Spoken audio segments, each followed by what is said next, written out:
Hello বন্ধুগণ, welcome to care cricket news. আজকে আমরা কথা বলতে চলেছি লখনৌ সুপার জায়ান্টস এবং কলকাতা নাইট রাইডার্সের প্লেইং 12 নিয়ে কম্পারিজন করতে চলেছি এবং এই দুই দলের মধ্যে কতটি ম্যাচ হয়েছে এবং কোন দল বেশি ম্যাচ জিতে আছে এবং হেড টু হেড কী পারফরমেন্স রয়েছে তা আমরা কিন্তু বিস্তারিত আলোচনা করবো এই ভিডিওর মাধ্যমে। তো সময় নষ্ট না করে ভিডিওটা শুরু করা যাক। তো সর্বপ্রথম যদি আমরা আলোচনা করি লখনৌ সুপার জায়ান্টসের প্লেইং 12 নিয়ে এবং ঠিক তা উল্টো দিকে কলকাতা নাইট রাইডার্সের প্লেইং 12 নিয়ে, তার আগে আমরা দেখিনি তাদের হেড টু হেড পারফরমেন্স। এই দুই দলের মধ্যে কিন্তু খুব একটা বেশি ম্যাচ হয়নি, মাত্র 6টি ম্যাচ হয়েছে। 6টি ম্যাচের মধ্যে কিন্তু কলকাতা নাইট রাইডার্স মাত্র 2টি ম্যাচ জিতেছে এবং লখনৌ সুপার জায়ান্টস কিন্তু 4টি ম্যাচ জিতেছে।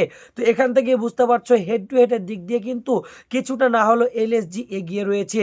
ঠিক তা অপর দিকে যদি আমরা প্লেইং 12 কিন্তু কম্পারিজন করি তাহলে কিন্তু সর্বপ্রথম এলএসজির কিন্তু আমরা প্লেইং 12টা দেখে নিব। তো সর্বপ্রথম থাকছে Aiden Markram, Mitchell Marsh, Nicholas Pooran, Rishabh পান্থ, আয়ুষ বাদুনি, আবুনাম মানোহর, অনিন্দু হাসারাঙ্কা, আবেশ খান, দিগ্বিজয় রাঠি, মোহাম্মদ সামি এবং মায়াঙ্ক যাদব এবং ইম্প্যাক্ট প্লেয়ারে থাকছে আব্দুল সামাদ।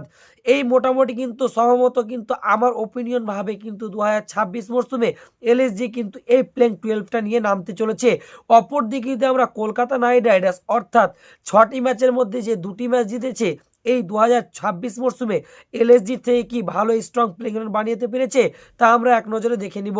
তো সর্বপ্রথম থাকছে Ajinkya Rahane, Finn Allen, Angkrish Raghuvanshi, Cameron Green, Rinku Singh, Tejasvi Dahiya, Ramandeep Singh, Sunil Narine, Harshit Rana, Vaibhav Arora এবং ভারুণ চক্রবর্তী এবং ইম্প্যাক্ট প্লেয়ারে আমি রেখেছি মাথিসা পাথিরানাকে। মুস্তাফিজুর রহমানকে তো রিলিজ করার পর মাথিসা পাথিরানাকে থাকছে এবং কলকাতা নাইট রাইডার্স কোন মুস্তাফিজুর রহমানের পরিবর্তে কোন প্লেয়ারকে নিয়ে আসছে সেটাই দেখার বিষয়। উল্টো দিকে তোমার এই দুই দলের মধ্যে কম্পারিজন দেখে তোমার কেমন লাগলো এবং এই দুই দলের মধ্যে হেড টু হেডটা দেখে তো কোন দল এগিয়ে তোমার মতে? আমার মতে তো হেড টু হেডে কিন্তু লখনৌ সুপার জায়ান্টস এগিয়ে রয়েছে। তোমার মতে কলকাতা নাইট রাইডার্স কি আইপিএল 2026 মরশুমে কামব্যাক করতে পারবে এলএসজির কাছে?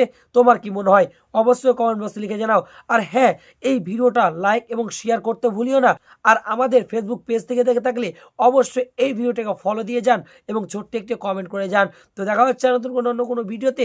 ততক্ষণ পর্যন্ত তোমরা সব ভালো থেকো। ধন্যবাদ।